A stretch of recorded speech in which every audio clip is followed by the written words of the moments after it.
It is time for Pledge Watch. My name is Linda Alela. It's always a pleasure to have you joining us every other Monday evening as we crunch on the leaders and we ask them whether indeed they've been able to achieve what it is that they have promised the people. But today we're doing it a little bit different, and it's a special edition of a Pledge Watch.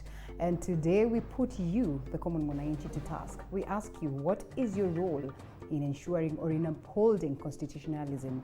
And joining me on set is Dr. Justice Juma, the leader of Justice and Freedom Party, to expound some more on that. Just in case you did not know your role, then you play a huge role, and it is your time to understand what is this. Katiba at 10. The better part of last week, coming to this week, we've had conversations, numerous conversations, left, right, and center, trying to ask key leaders why it is that we probably are having a conversation of changing the constitution right now. We ask key leaders, what has the constitution done for us? But how many of us have just sat down to probably put the common mwananchi to task, just to get to know what their role is and go an extra mile and equally question leaders who are in the helm of politics? When I say this, I mean not those ones that we probably know of, but those ones who are underneath and are pushing for democracy, are pushing for a better Kenya. This is the time, right here on Pledge Watch. Dr. Justice, how are you? Very fine, thank you. Thank you, and good to have you this evening. Good to have you too. I'm ready to pay all my debts. Oh yeah? You think you have some? Now you better be ready to pay. TV47, here I am. If I've ever missed a show, here I am. And good to have you once again, like I said. And why I said, you know, sometimes, I'm sorry, I hope this is not received badly when I say that there are other leaders who are underneath the pushing and championing for a better Kenya, that we probably do not get to engage a lot, and we probably do not have time to have sessions with them.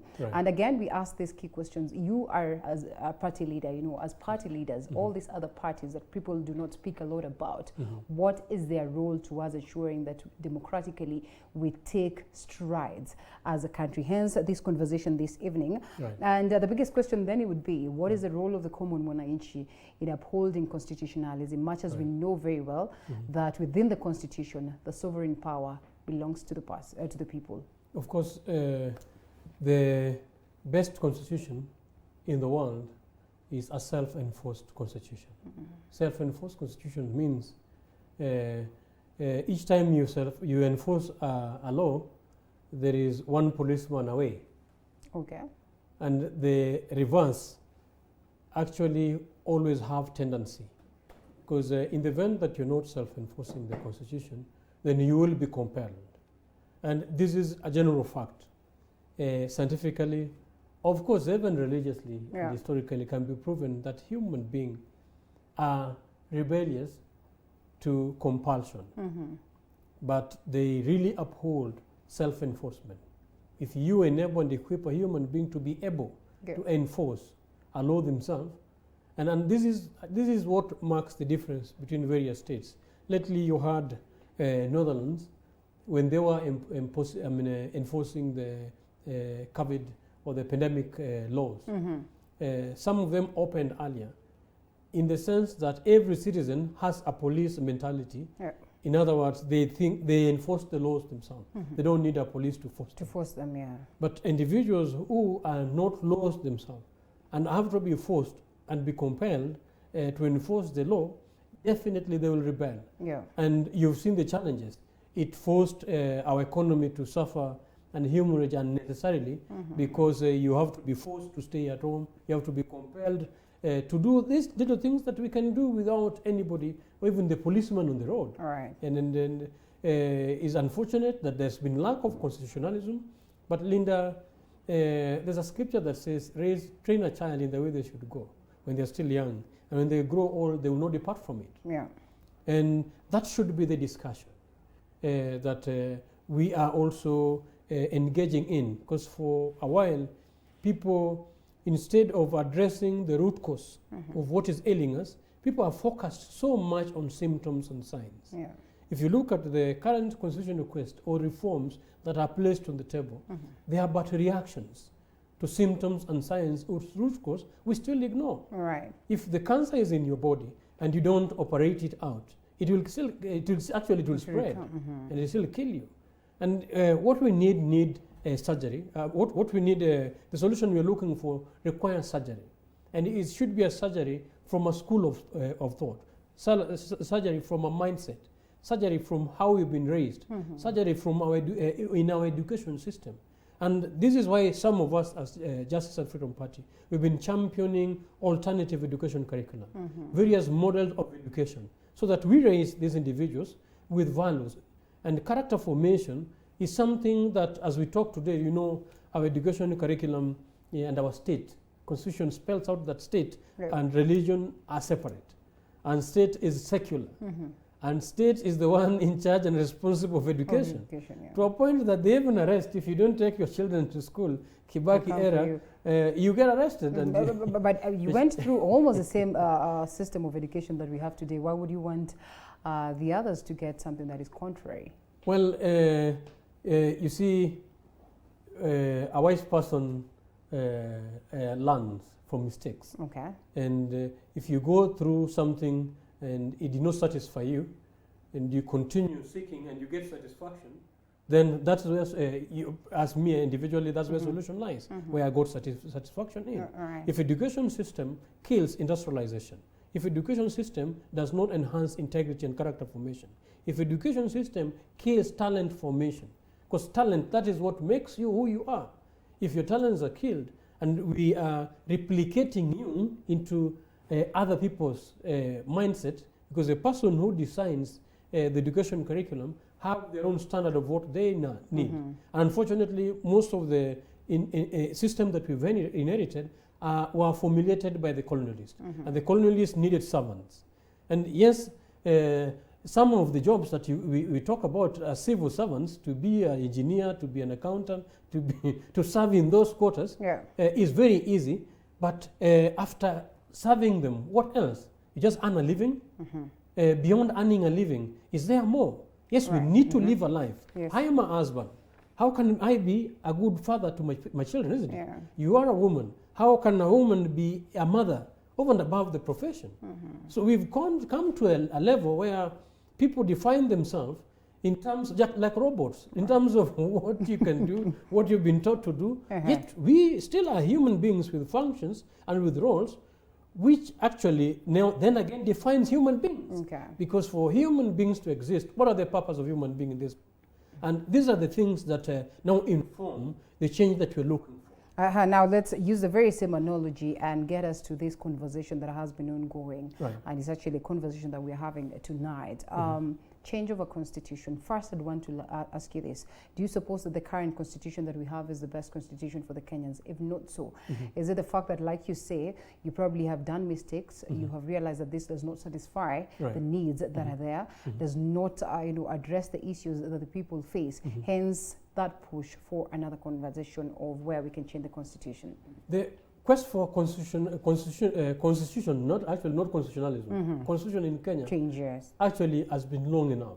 There have been various phases, from Ufungamano all the way to Bomas draft. We have Nakuru draft. Of course, we have the 2010 promulgated constitution, and there before.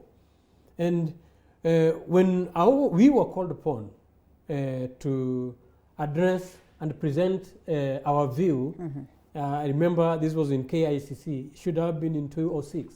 And I presented a paper.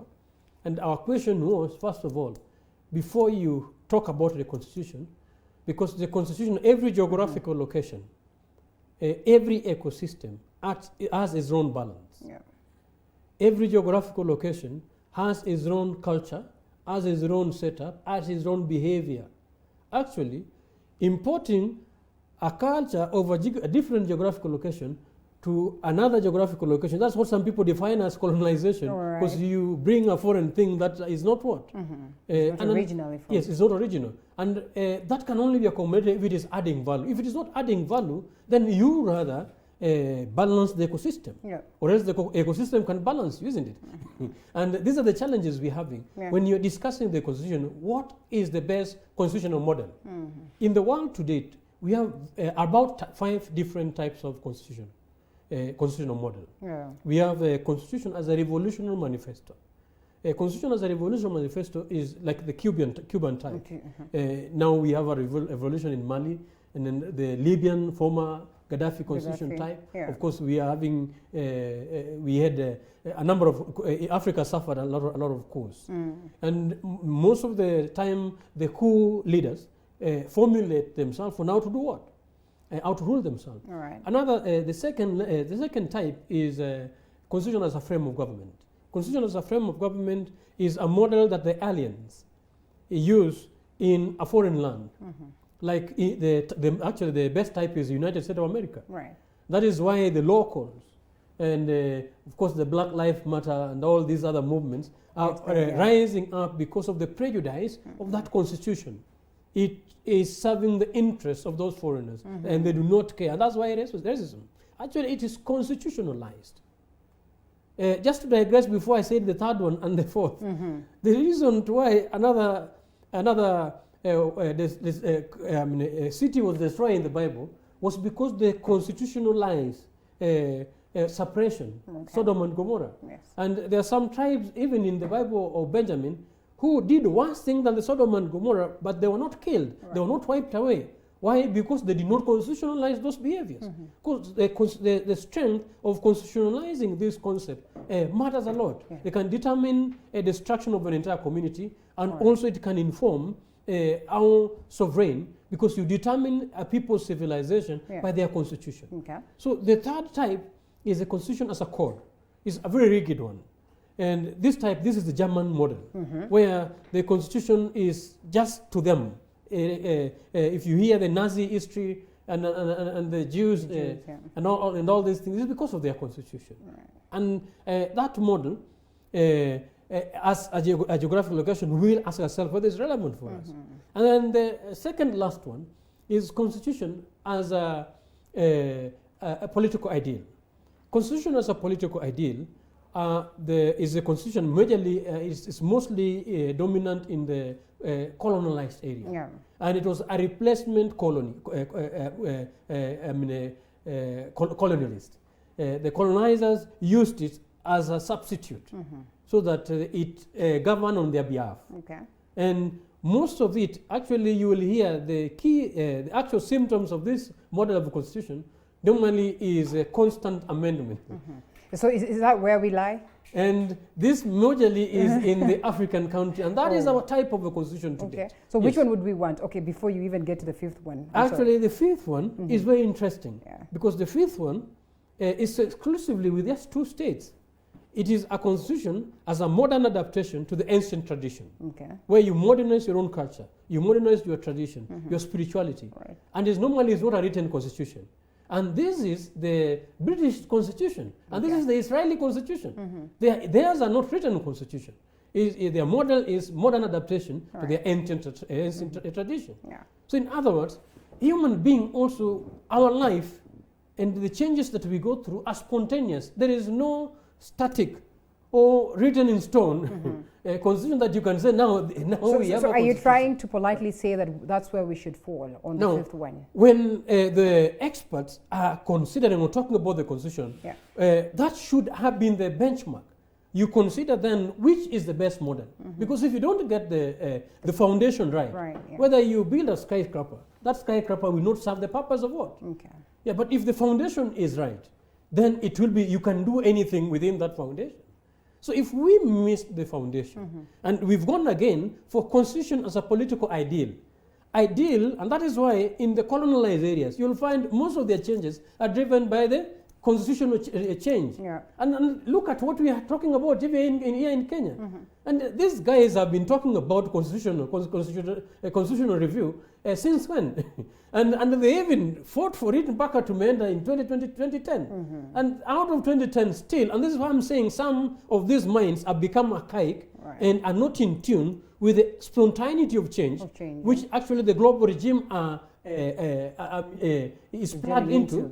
Because if we really have to talk about the actual change and be equal in the face of humanity, then even our change requests or reforms should be driven by right agenda. So if you're still driven by a political ideal, because in political ideal, you set ideals that are not attainable. And anybody can be used to, you can checkmate anyone using the constitutional clause.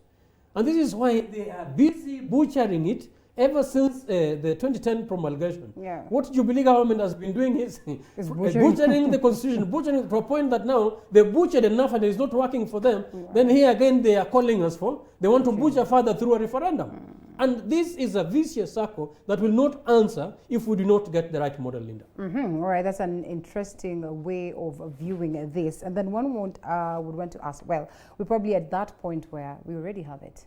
And yes, we might have to fight so hard to get to that point where we'll go back to our ancient ways and all that. So as it stands, we have it. Yes. And we have the current constitution, which is the 2021. So my question then would be, there is the constitution and constitutionalism. Right. At what point then does the common mwananchi come in towards ensuring that, you put the government to task, you put the arms of government to task towards ensuring that they uphold or they abide by what the current constitution speaks? Because as it stands, it looks like we've gone against and against and against. And in that, like you say, we have ended up saying that this is not the best for us. Because if I may borrow from the constitution that Moses was given, you realize that it was designed to protect the high and mighty, protect the citizen against the high and mighty. Okay. In other words, the constitution should be the defender. It should be the sovereign refuge where you can run to. Yeah. Unfortunately, our model does the reverse. It protects the high and mighty And much more against what? And the person who suffers is the citizen. right. So if the citizen were to look for a suitable model, and this is where I'm going back, because when you talk about constitutionalism, it's ability for you and I to do right things even without being compelled. And this boils back to a value system. What does it speak about that clause that speaks of the sovereignty of the people? Should be the first one. What does it speak about that? Because, well, that's what it tells us. It's about us. It's about protecting us. But that is not the case. Why is it so? Article 1 of our constitution, subsection 1, yes, says the citizens have the sovereign authority and the sovereign power. Though they delegate it either they can exercise it directly, that is subsection 2, or indirectly. Subsection 3 says they can delegate it to constitutionally democratic institutions. And the institutions that they delegate it through have been stipulated through as legislature, executive, judiciary, and various commissions that accompany. And where we've been stuck, and this is where now the awareness, the citizens should be given as well. Because normally what the system, including the media, has drummed forward is the delegated one, not the one that they can exercise directly. And the one that they can exercise directly also lack awareness and empowerment to know your right.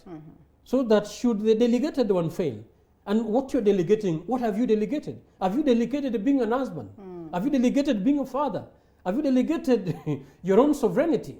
Because you can only delegate to a certain degree of those things that have common interest and purpose that can benefit all of us entirely. And there are areas where you still you retain your sovereignty. So without proper awareness, which actually have been missing, and these are the things that ought to actually have been considered as we were implementing this constitution. Because the ultimate consumer is the citizen. And if we wanted the constitutionalism, then the citizen should be the constitution, to a point that everybody grows up understanding. And that's why the constitution should be very simple and very understandable and pro the people. So the moment you copy-paste, and these are the challenges. You go to South Africa, copy-paste electoral model. You go to US, copy-paste this. And then you want to impose it, yet it is not real. Because if I go to Njuru Ncheke in Mount Kenya, Njuru Ncheke has a constitution. They had a constitution that they even took to Lancaster. You go to Kavirondo, the Luo Council of Elders, they have a constitution. I'm sure you come to Luo community. And even the religious organization, they have their own canons. And if this, and that's why now the other model, which you are proposing, the constitution as a modern adaptation to our ancient traditions comes in. Because we also would need to exalt our identity, to bring down because patriotism comes from the pride of your nationalism. We suffer a lot on matters tribalism and ethnicity. And when we speak about Nchurincheke having their own, the Nambongo Mumias, the Luyas having their own, wouldn't it render us to that level again where we'll be more divided than we all ever imagined? You see, the divide and rule has been a tool, the tool of the external enemy. Yeah. In Rwanda, there were no tribes. Actually, it was against the long nose against the short nose. If you've read in Willie Lynch's letter, book of making a slave, the art of making a slave, because the idea was to divide the short against the tall, the light skin against the dark skin, the long nose against what? The short nose. Those who live at the highlands against those who live on the lowlands. So a concept of division has always existed. Linda, before the colonialists came, we did not have old people's home. No one threw away their old people because they were a library. We learned from them. No one threw their own children in the streets.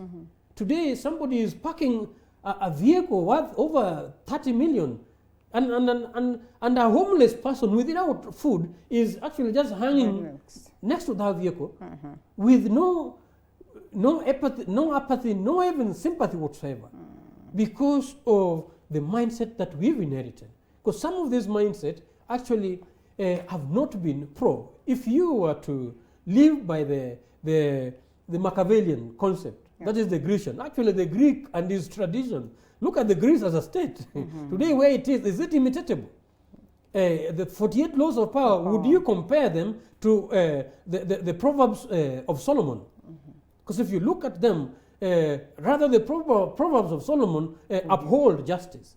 Because treachery, behold treachery. Justice, behold justice. Hate beholds what? Hate. So where there is love, where there is justice, where there is mercy, why would you substitute it with hate, with manipulation, with treachery as a standard that people need to live by? And this is why people greedily and selfishly do not care about others.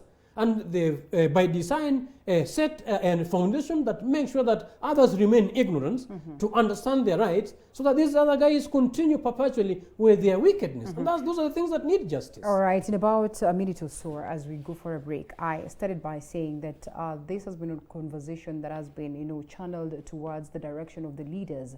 And we all acknowledge the importance of them towards, ensuring that we uphold rule of law, we develop, a proper route or channel to democracy.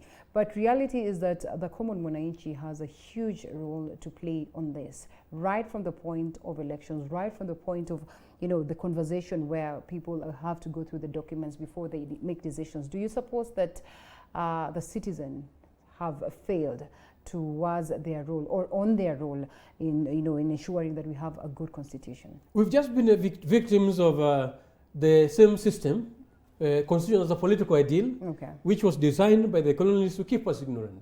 But not anymore, because we've all woken up and we can share and speak this way. And that means even the citizen will no longer stay ignorant and can start exercising those sovereign rights and can start reading. And if we read, we will all recognize that, yes, we have a role to play. As a citizen, you are a human being. You have a right as a human being. You have your own responsibility, even as a father and as a parent. You cannot delegate the responsibility of your fatherhood to the state. The state cannot be responsible for your child. And thanks to COVID, at least we've known that we can live with our children at home. There are people who could not keep the children at home for even a period, cannot even stay in the house with their own children. And these environments have told us that, yes, state can also fail. And when the state fails, do you also fail? You take responsibility as an individual. Then we meet at the crossroads where we have commonality of purposes and we push for our own common agenda. We don't always have to be this dependent on the state. And let me tell you, the state that we've been thinking, this utopia that we've been thinking or calling a state, has been under the whims of the external aggressor, Right. whose intention is not good at all. His intention actually is to destroy and not to keep us all as a sane society. But for how long is the question that we'll be asking after this short break? So let's take that breather as we take a look at what you expect right at the top of the hour.